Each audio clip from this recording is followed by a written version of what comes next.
Well, good morning, everyone. This is Dan O'Sullivan with your Bucks Island Area Fishing Report for Saturday, October the 15th, by Mercury. Thanks for joining us on our Bucks Island social media channels, where we're going to listen to Tom Ott, Lee Pitts, Josh Heron, and of course, Gentry Gordy joining us for the second time. We'll be right back with what the guys have to say. Well, good morning, everyone. This is Dan O'Sullivan with your Bucks Island Area Fishing Report for Saturday, October the 15th, presented by Mercury. Time for our newest addition to the family. We're talking to Gentry Gordy. We're going to talk Lake Martin. We're going to talk Jordan Lake.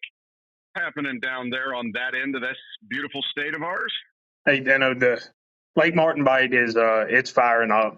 Like I said last week, the bait is steadily pushing back in. I mean, you can literally go to the mouth of any decent pocket, and if you'll just give it time, you'll see these fish come up. You'll see the shad. A lot of guys don't have the forward-facing sonar, but it's fun, but you really don't need it. If you'll just watch the surface, these fish are starting to break. They're running halfway back in these pockets. Spinner baits, crankbaits, topwater plugs. I mean, it don't matter. Some of the bigger ones are hard to catch, but your 1 to 2 pounders are everywhere. So is it something that you do that kind of early in the morning with your reaction baits and then move maybe to a shaky head or a jig or something like that?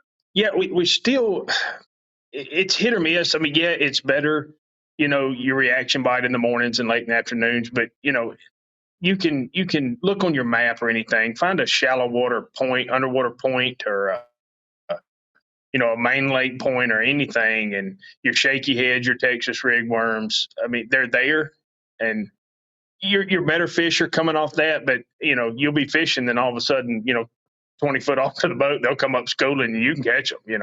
It's a lot of fun, really. Yeah, that sounds like fun. Got to be ready for those. All right, let's turn to Jordan Lake. I know that's near and dear to your heart because it sounds like Jordan Hare Stadium. So tell me what's going on at Jordan Lake. Jordan. A lot of the same water temperatures cooling down. Your shaky heads, your Texas rigs. I mean, you caught some good fish up there on a jig. I like a jig this time of year. You get into your fall, your crawl colors, your orange and your browns. They'll early in the morning. Some of them dock lights, you can still find a few feeders around it. But pitching a jig, your points, even your deeper banks, just dragging a worm down them. Any deep bank, they're still holding some fish. And there again, you can be, just inside of a pocket and they'll come up schooling. Well, anytime you can catch big spotted on a topwater bait, swim bait, something like that when they're schooling is fun. Gentry, man, as always, we appreciate it, and we will talk to you again next week, my friend. Thanks, guys. Good morning, everyone. This is Dan O'Sullivan with your Bucks Island Area Fishing Report for Saturday, October 15th, presented by Mercury. Time for us to connect with our good friend Tom Ott. Tom, sorry I can't see you, but I'm joining you from the phone here out in Laughlin, Nevada, where the U.S. Open was. But tell me what's going on at Guntersville, because I miss home. Man, I'm telling you, you should be homesick, Dano. The fishing is on fire right now. A-Rig right now has just been on fire. It's been doing a lot of work. But, those tournaments, if you don't want to throw an A-Rig, square bill, spinnerbait, you name it. But these fish are really starting to group up, and the bigger fish are starting to group up a little bit more where the bait is. The flipping bite is really strong where you can find those mats that haven't really broken up.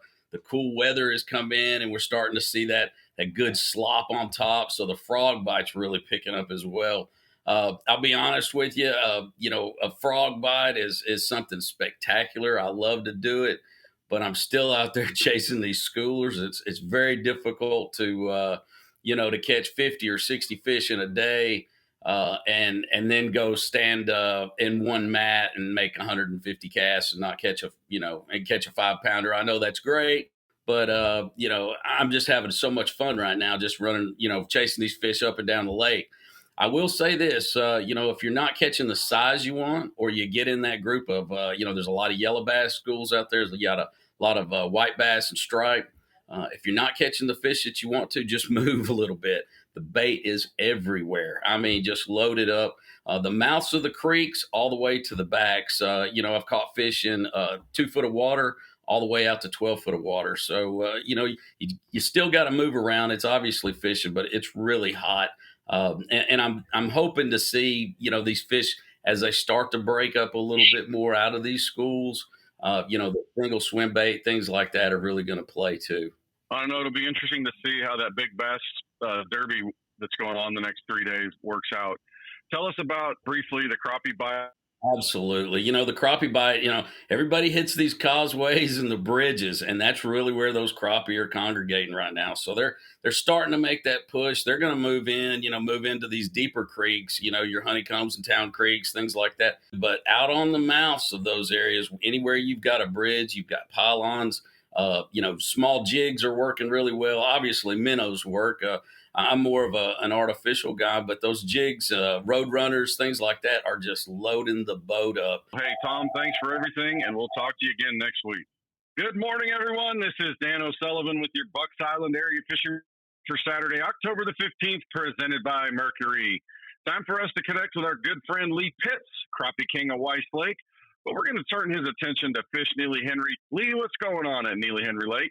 Well, I'm glad that we started with Neely first right now because Neely's fishing a little bit better than Weiss, especially this last week.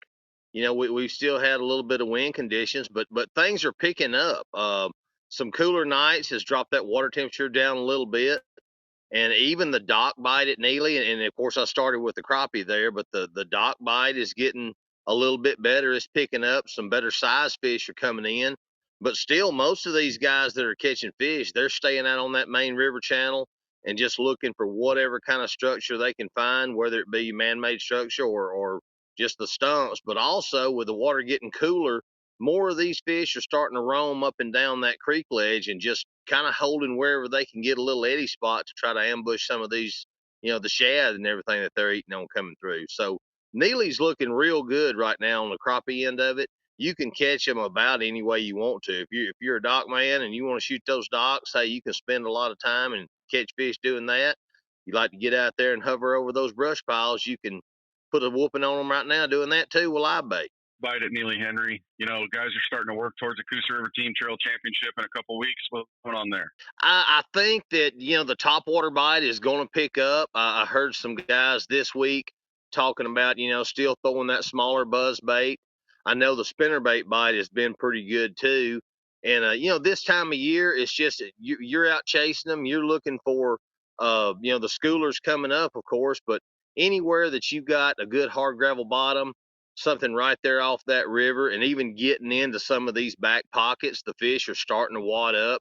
And not only the spots, some of these spots you'll see them, they're busting out there and chasing and knocking shad around, but the largemouth are getting in that shallow water too, where you can throw a square bill, a smaller spinnerbait, and starting to catch some of the largemouth are getting a little bit better size to them. You're gonna catch a lot of fish. You just got to weed through them and just try to find that 4 or 5 bites and put a little meat in the boat. All right, turning real quick in the last 30 seconds. Tell me what's going on at Weiss Lake. Weiss is picking up.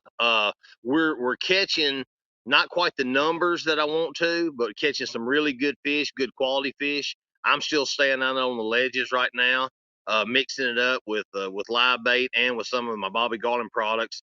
The biggest thing is when I get into a school of the white bass and the stripe, I don't want to feed them minnows, so I can swap over to the jigs, have a good time. Well, that sounds good, man. I appreciate everything, Lee, and we'll talk to you again next week. Good morning, everyone. This is Dan O'Sullivan with your Bucks Island Area Fishing Report for Saturday, October the 15th, presented by Mercury.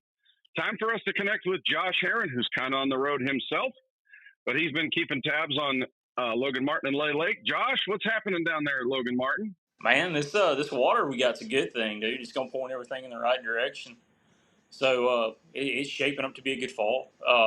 Fish are definitely starting to push back now. Water temps are coming down, and you fix to start seeing Logan Martin go to its winter level. So and that's actually where I prefer to fish it at. So I'm actually kind of happy about what's going on right now. Lay Lake is still Lay Lake.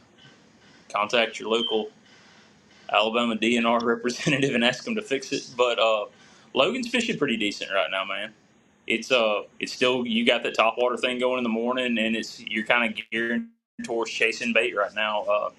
Spinner baits, underspins, flukes can be really good right now when these fish kind of get up high in the backs of these pockets chasing shad around. So it's a multifaceted thing right now, and just cover a lot of water, man. Look for bait. It's pretty easy to tell when you get around it.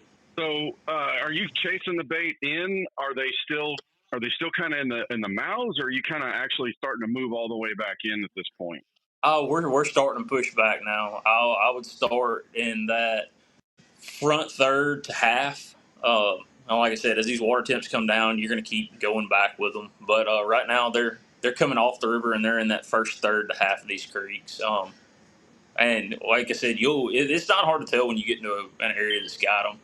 These big bait pods of bait are just starting to pop up everywhere right now. Yeah. So when you're looking at those small, they're 2 inches long, or maybe even a little bit less. Does that go with the smaller swim bait, or to match the hatch, or a smaller bait, or do you like to try to appeal to maybe a fish that's looking for something a little bit larger? Man, I like shock and awe on everything, whether it's swim jig colors, crankbaits, it doesn't matter. I mean, the kind of way I approach it is if you got a million 2-inch shad swimming around and there's 1 7-inch shad swimming around, it's a lot easier for that 1 7-inch shad to get noticed. So I traditionally like bigger stuff. So it seems like it might be time for something like your Eon Glide, a big spinner bait, a big crankbait, maybe even something like a big topwater or a loud swim jig. Is that the kind of thing you look at this time of the year? Yeah, absolutely, man. Big glides work really good this time of year. Big soft baits. Stuff like the bigger shower blow is something that's really cool. Big saltwater spooks. Like I said, it's just if you want to catch better fish, it's the time of year I like to throw bigger baits. If you just want to go fun fishing and catch as many as possible, those little underspins, flukes, smaller chatterbaits, stuff like that are going to be your ticket. It just depends on what you want to do for the day. All right, brother. Well, I appreciate everything. Thanks for the time, and safe travels. We'll talk to you again next week.